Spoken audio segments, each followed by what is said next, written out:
Welcome to Ratna's kitchen. Ratna's কিচেনে আপনাদের সকলকে স্বাগত। আজকে আমি বানাবো একটা মাছের রেসিপি, সেটা হলো পমফ্রেট মাছ। এটা বানাবো আলু দিয়ে পমফ্রেটের ঝাল।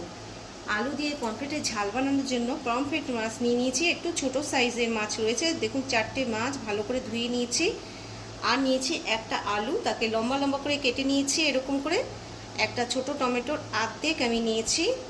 1 চামচ হলুদ গুঁড়ো নিয়েছি, নুন আন্দাজ মতন।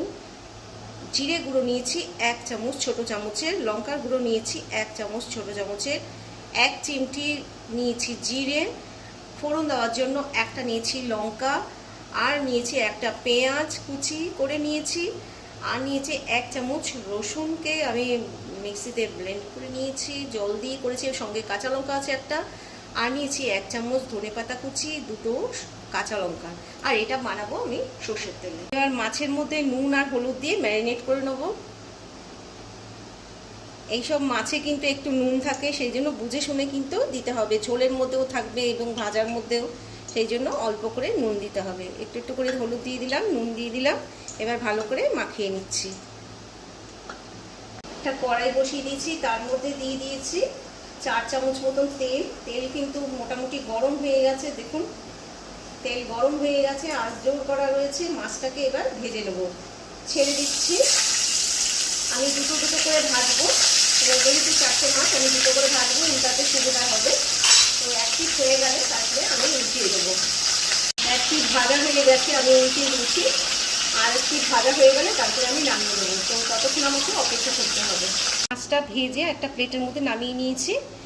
এবার কড়াইতে যা তেল আছে ওই তেলেই আমি রান্না করে নেবো। তো তার জন্য দিয়ে দেবো শুকনো লঙ্কা ফোড়ন আর জিরেটা দিয়ে দিচ্ছি।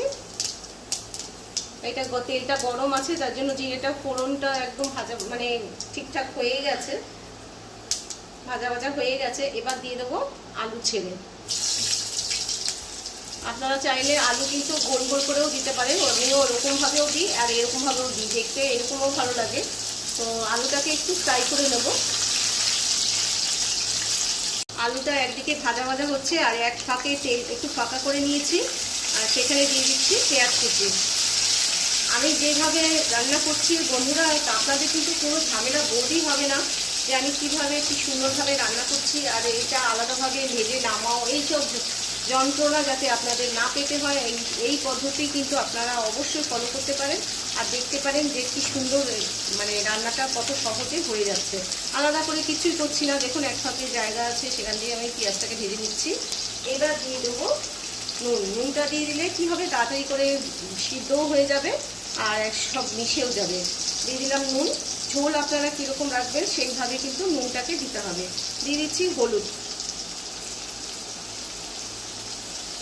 ভালো করে একটু নাড়াচাড়া করে নিচ্ছি। পেঁয়াজটা মোটামুটি হয়ে গেছে দেখুন, আর আলুর সঙ্গে ফ্রাই করতে করতে পেঁয়াজটা আরও একটু ভালো ভাজা ভাজা হয়ে যাবে।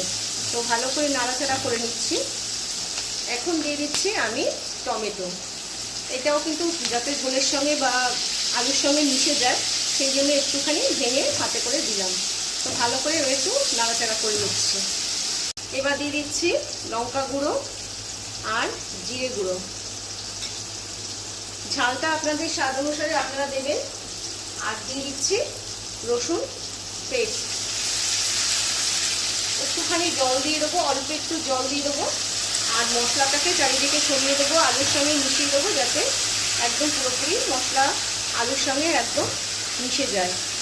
আর অল্প জল দিলাম যাতে মশলাটা না পুড়ে যায়, সেদিকেও কিন্তু খেয়াল রাখতে হবে। মশলাটা ফ্রাই হয়ে গেছে, আলুটা সিদ্ধ করার জন্য আমি কিন্তু এখানে একটু জল দিয়ে দিচ্ছি। জল দিয়ে এবার একটু ঢাকা দিয়ে দেবো। আলুটা জলটা ফুটে উঠলে আলুটা তার মানে সেদ্ধ হবে কিনা দেখে নেব, তারপরে কিন্তু আমি মাছগুলো ছাড়বো। তো প্রথমে এইটুকু জল দিয়ে দিলাম। এবার একটা ঢাকা দিয়ে আমি ঢাকা দিয়ে দেবো। ঢাকা খুলে দিয়েছি। এবার আলুটা সেদ্ধ হয়ে গেছে প্রায়। আমি দিয়ে দিচ্ছি মাছগুলো দিয়ে দিচ্ছি, যাতে মাছগুলো সিদ্ধ হয় এবং ঝোলের সঙ্গে মাছের যে জুসগুলো সেগুলো কিন্তু মিশে যায়, সেই রকম জন্য মাছটাকে দিয়ে দিচ্ছি। আর এই যে বেঁচে যাওয়া যে তেল এর মধ্যে রয়েছে আর একটু হলুদ, এগুলো দিয়ে দিলাম। তো এবার একটুখানি জল দিয়ে এবার আবার 5 মিনিটের জন্য এটাকে কুক হতে দেবো। এইটুকু জল দিয়ে দিচ্ছি। জল দিয়ে আঁচটাকে কিন্তু খুব বেশি কিন্তু জোর করব না, বেশি জোর করলে কিন্তু রান্না কিন্তু দেখতে ভীষণ বাজে হয়ে যায়। কোনো দরকার নেই বেশি জোর করার, মিডিয়াম টু লোতেই কিন্তু এটাকে 5 মিনিটের জন্য কুক করে নেবো। 5 মিনিট পর আমি ফিরে আসছি। ঢাকা খুলে দিয়েছি, মাছগুলো উল্টিয়ে দিয়েছিলাম ঝোলের মধ্যে যাতে সব মশলাগুলো মাছের সঙ্গে মিশে যায়। এবার কিন্তু আলুগুলোও সেদ্ধ হয়ে গেছে, আলুগুলো চেক করে নিয়েছি সেদ্ধ হয়ে গেছে। এবার আমি ধনেপাতা দিয়ে দিচ্ছি,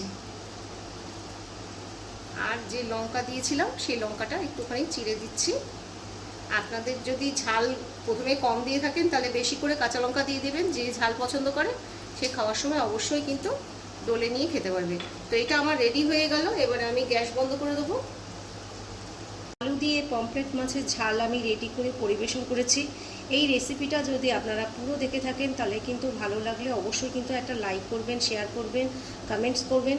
আর যারা নতুন বন্ধু তাদের বলছি, চ্যানেলে রয়েছেন অথচ দেখছেন কিন্তু সাবস্ক্রাইব করছেন না, প্লিজ আমার অনুরোধ রইল আপনারা সাবস্ক্রাইব করুন, পাশে থাকুন, বেল আইকনটা অবশ্যই ক্লিক করুন।